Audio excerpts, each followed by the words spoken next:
बेटे की शादी ही क्योंकि जब इतना ही डर था तब रात के 11 बज चुके थे।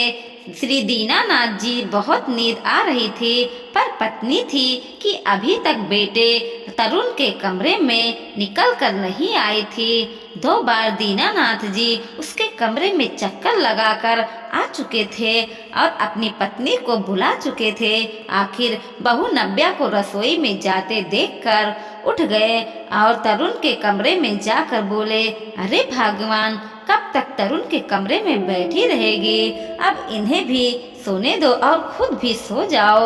आपको भी क्या चैन नहीं है? कुछ पल मेरे बेटे के बात कर रही हूँ, लेकिन आपको भी नहीं सुहाता? अरे मुझे तो सब सुहाता है, पर तुम दवाई लेना भूल जाती हो और फिर मुझे ही झगड़ा करती हो कि आप याद दिला नहीं सकते थे क्या? हाँ तो ठीक है ना, दवाई लेकर आकर बैठ जाती हूँ। हाँ हाँ, तुम दवाई कमरे में ही लो और फिर आराम करो। डॉक्टर ने दवा लेने के बाद आराम करने के लिए कहा है, लेकिन कब? इस बार जब गए थे तब डॉक्टर ने कहा था, पर मेरे सामने तो ऐसा कुछ नहीं कहा। अरे तुम बाहर निकल गई थी तब कहा था। आखिर सुषमा जी को मन मार कर अपने कमरे में आना पड़ा। सुषमा जी के कमरे में आते ही श्रीनाथ जी ने कहा, क्या तुम बच्चों के कमरे में बैठी रहती हो? अच्छा लगता है क्या? तुमने अच्छे लगाने की क्या बात है? मेरे बेटे से ही तो बात कर रही हूँ। पहले भी तो रात को मैं उससे बात करती थी, पर पहले की बात और थी और अब और है। अब घर में बहू आ चुकी है और पहले कौन सा था? तुमको कमरे में 11-12 बजे तक बैठी रहती थी, तो बहू के आने के बाद मेरा बेटा तो बेटा ही रहेगा ना। सुषमा जी ने तुनकते हुए कहा और अपनी दवाई लेकर सोने चली गई। श्रीनाथ जी अपने सिर पकड़कर बैठ गए। दूसरे दिन सुबह श्रीनाथ जी मॉर्निंग वॉक से लौट कर आए तो घड़ी में 8 बज चुके थे। तरुण अपना नाश्ता कर रहा था और सुषमा जी वहां डाइनिंग टेबल पर बैठी हुई थी, जबकि बहू नव्या नाश्ता सर्व कर रही थी। सुषमा जी नव्या को बिल्कुल भी तरुण के सब पास रुकने नहीं दे रही थी। जैसे ही नव्या कुछ सर्व करने के लिए भी आती तो सुषमा जी बर्तन उसके हाथ से ले लेती। श्रीनाथ जी अपने साथ गरम गरम कचौड़ियाँ लेकर आए थे। उसे नव्या को देकर बोले, ले बहू, तरुण को भी परोस दे। नव्या कचौड़ियाँ लेकर तरुण की तरफ बढ़ रही थी कि सुषमा जी ने उसके हाथ से कचौड़ियाँ भी ले ली और उससे कहा, जा बहू, तू तरुण का टिफिन पैक कर दे, मैं ही कचौरियाँ परोस देती हूँ। हे भगवान, इस औरत को कब समझ में आएगा?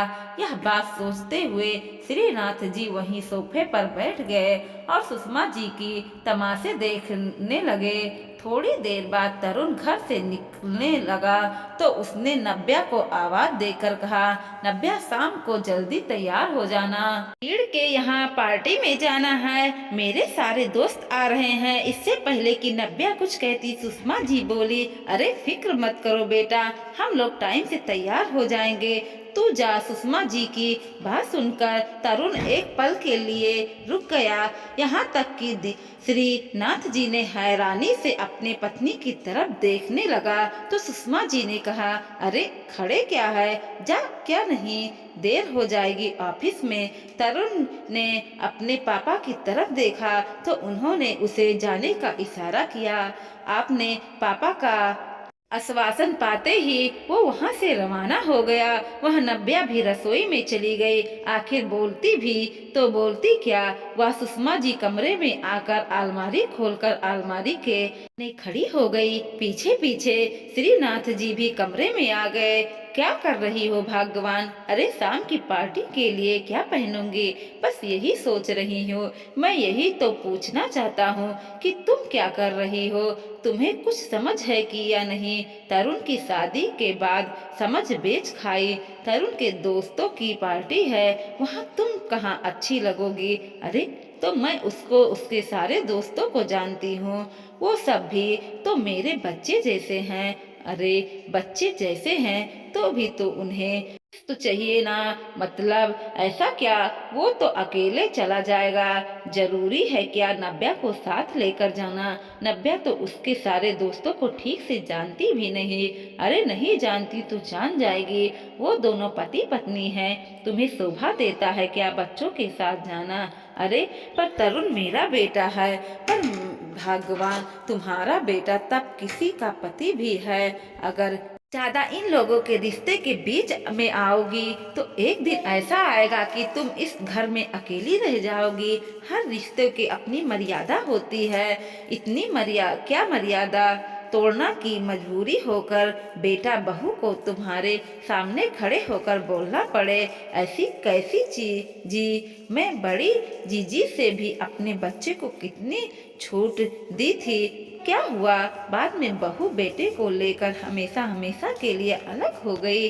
ना बाबा ना, मैं अपने बेटे को इस तरह अकेले नहीं छोड़ सकती और नव्या को कोई मौका नहीं दूंगी कि वो मेरे बेटे को लेकर अलग हो जाए। जब इतना ही डर था तो फिर बेटी की शादी की ही क्यों थी? हे भगवान, हर बात के दो पहलू होते हैं। जीजी का बेटा बहू लेकर अलग हुआ, इल्जाम लगना आसान है, पर क्या उसने बेटे में अकल नहीं थी? लेकिन लेकिन लेकिन कुछ नहीं। शाम को सिर्फ नव्या और तरुण जा रहे हैं।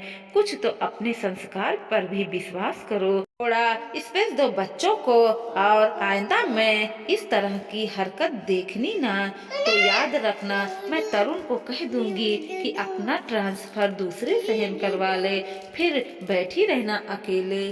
जब श्रीनाथ जी ने सख्त होते हुए कहा तब जाकर सुषमा जी चुप हो गई। आखिर पति को गुस्से में देखकर उन्हें चुप रहना ही ठीक समझा, क्योंकि वो जानती थी आखिर गलत वो खुद हैं। आखिर शाम को तरुण और नव्या ही पार्टी में गए। दोस्तों वीडियो पसंद आया हो तो लाइक कीजिएगा, शेयर कीजिएगा और सब्सक्राइब भी कीजिएगा और देखते रहिए कोमल मोटिवेशनल 2.0।